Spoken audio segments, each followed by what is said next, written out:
Hi, hi. Welcome, welcome. Yeah, uh, thought I'd hop on and just talk about a little bit more in depth of the Dinacharya deep dive, which is what we're working on, focusing on this month in my classes. And yeah, so Dinacharya, we've talked about this in the previous uh, blog, but the previous sessions. Dinacharya translates to daily practice, daily ritual, daily response, daily facial expression.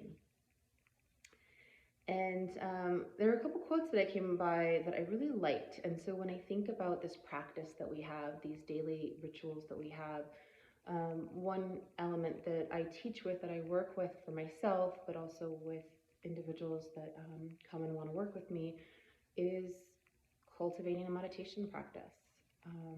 And sometimes to start that meditation practice, it is just being aware of where your mind is when you're allowing yourself to have a moment of calm and quiet. Um, and I think sometimes starting with the meditation practice can be overwhelming, because when the body becomes quiet and calm, sometimes the reaction or the response from the brain is, just, I think of it as like a cat in a cage, like, and it's okay. It's interesting. I think that that's part of the process. And so, um, when I think of my own practice and my own kind of journey to get to where I am with my meditation space, it is going through those times where it's really hard.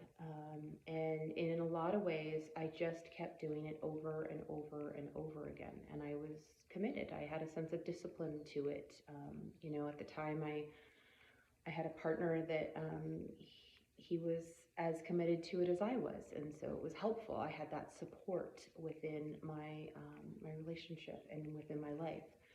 And then once I've cultivated that practice, once I kept doing it, I realized how much it affected so much of other things in my life that I prioritized it. I made sure it happened as much as I could. So, you know, I love this quote by Kathleen McDonald. She says, meditation is not about spacing out or running away. In fact, it's about being totally honest with ourselves. So there's a point that comes with the practice where you get so used to it that you can kind of use it as a place to tune out the outside world, and sometimes the inside world, the what's coming up in your mind, or things that you need to look at, you need to address. And so just kind of thinking about that, like, are we using these practices that we have to tune out or to tune in deeper? And I also like this quote by Jack Kornfield. It says, obstacles in meditation are not the problem. They are the path to finding freedom amidst it all. Um, there's times where I put meditation down completely, and even the asana practice, the physical postures, I just kind of gave it some time and space. Um, and I think that's okay. I think it's okay to have that as part of your journey. But also, just knowing when you kind of bump up into a wall, or you come up into some things that are maybe a little bit more challenging in this quiet, still space, thoughts, emotions, energies, it's okay. We don't want to sit in them too long. We want to make sure that they're not affecting us on a physical level, energetic level too much. It's always finding the balance. But then after that, can we just allow them to be? Can they be part of our practice? The obstacles, the bumping up into walls. So,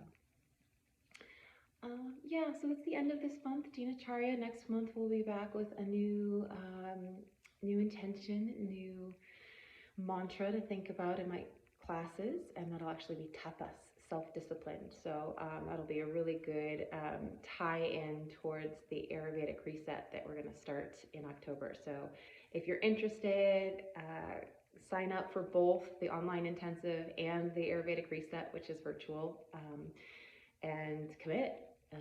Do the practice, see how it feels. And this is a good time. Fall is such a good time, changing of seasons, honing back into, our energetic self and how things feel. And yeah, so I'd love to have you join, as always. And have a beautiful day. Namaste.